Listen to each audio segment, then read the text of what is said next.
Winter once again making its presence felt across Colorado. All this needs really is like an inch or two, so 4 to 7 we're going to get a little spoiled. The snow will soon begin to taper off. What you can expect to see for your morning commute. Snow during the evening commute made for a tough trip home. I'm CB Cotton in Aurora, hearing from drivers who braved the snowy conditions. The public gets their word in. Nothing says, we don't care what you think, louder than ramming through an important decision. Parents, students, and teachers weigh in on the search for a new Dougco school superintendent.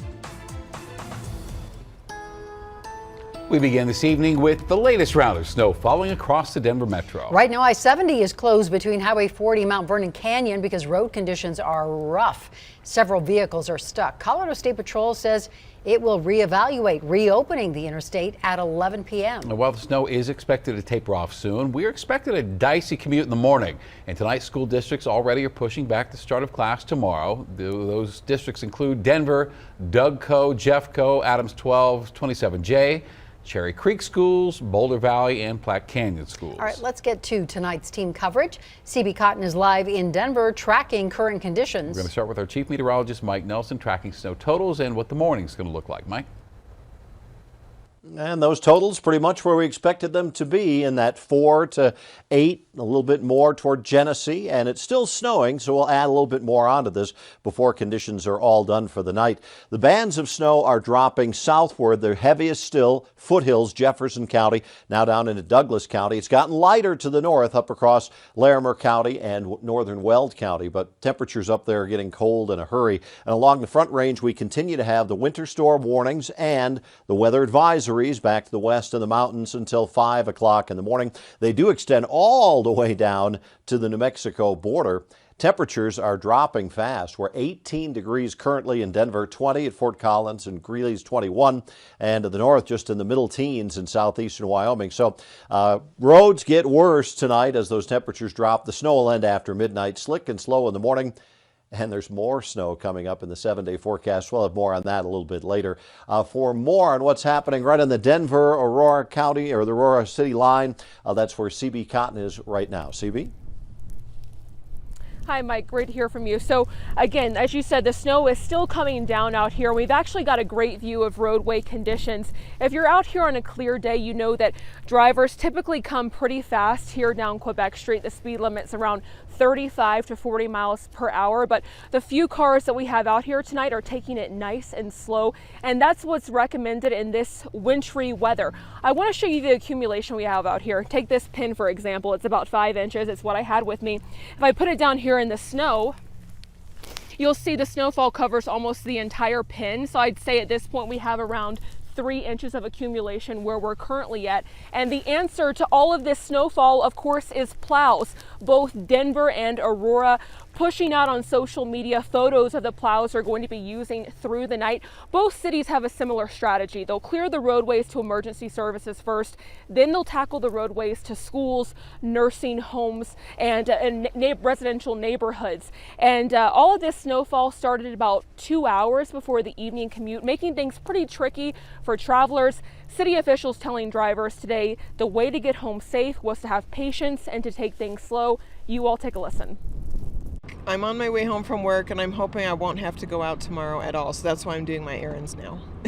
But I know it's going to be pretty bad when I get to driving home. So I know the roads it looks bad. I mean, it's already icing up. A 4-wheel drive and driving slow, for sure. Even if I got to go like 10 per hour, I'm going to make it there. I'm just not going to speed. That's the only way to do it. Take things nice and slow. In fact, 30 minutes ago, Aurora Public Schools shared that their school system will be operating on an hour delay. Meanwhile, Denver Public Schools will be operating on a 2-hour delay. Of course, we've got all that information over on thedenverchannel.com. I'll send things back over to you guys in the studio. All right, CB Cotton, thank you for that, CB. And as expected, the snow's been causing problems on the road. Traction and chain laws are in place tonight. And crashes have caused several closures along I-70, including at the Eisenhower Tunnel and Vail Pass. Here in Denver, the Department of Transportation has plows out working to keep the major roads clear. They tell us crews were out even before the snow began falling, de-icing the roads. We have roughly about 54 routes throughout the city. So our goal is going to be focusing on those main roads as well as focusing on areas in and around schools. Our job is really to make sure that we're trying to do our best to keep the roads clear. We're getting people where they need to go safely.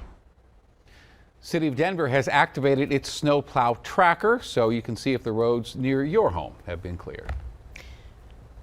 So from the ground to the air, dozens of flights were either canceled or delayed today over at Denver International. And looking ahead to tomorrow, we already know that more than 50 flights have been canceled. So far, only one flight has been delayed. But of course, you know the deal.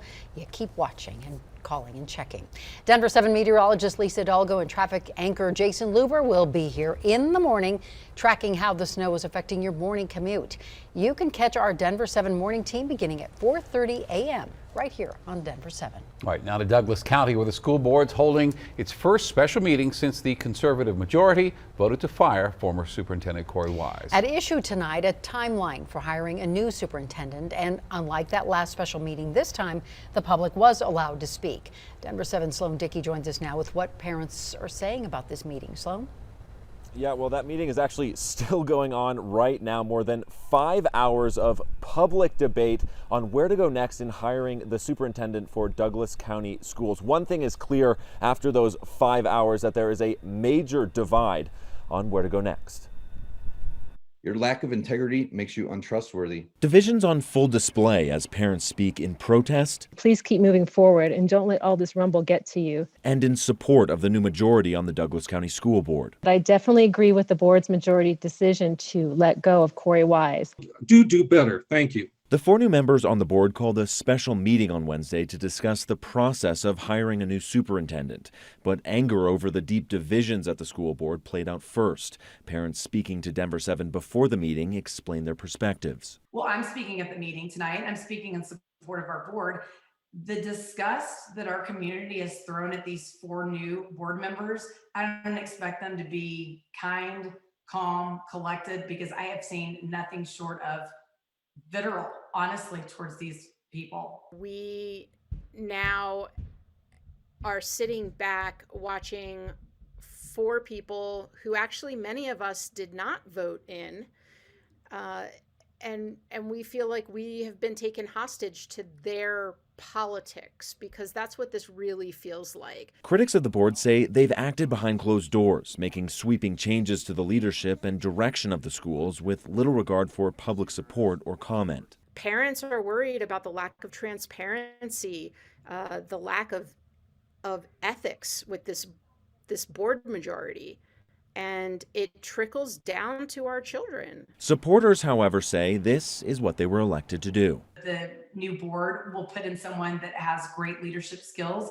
and someone probably with a proven track record, and I expect nothing less from them. The board plans to post the job for the new superintendent on its website on Thursday and finalize the selection process next week. It's clear they know who they want, and they're just going to go through the motions, doing a superintendent search that has not been opened up nationally. Several parents confirmed that the front runner for the position is Aaron Kane, a former interim superintendent of the district and director of schools at American Academy, a charter school in Castle Pines. We have someone with a proven track record. She's going to be their yes man.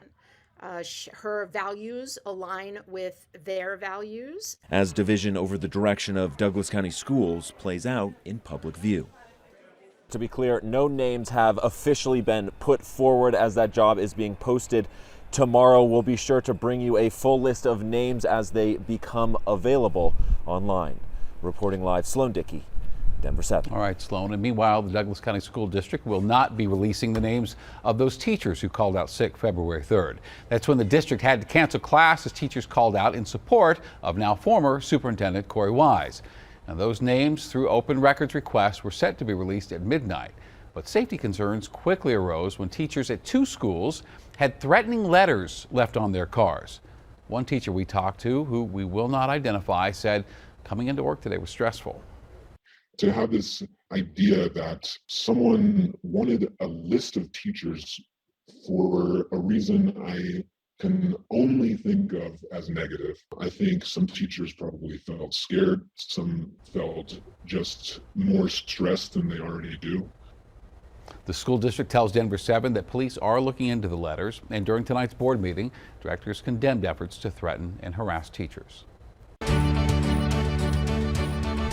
new focus on mental health. I could give you 50 individual experiences where there's been an impact. How a Denver restaurant is providing workers with a critical service. Plus, a Colorado State trooper just feet away from getting run over. The message authorities hope this video will send.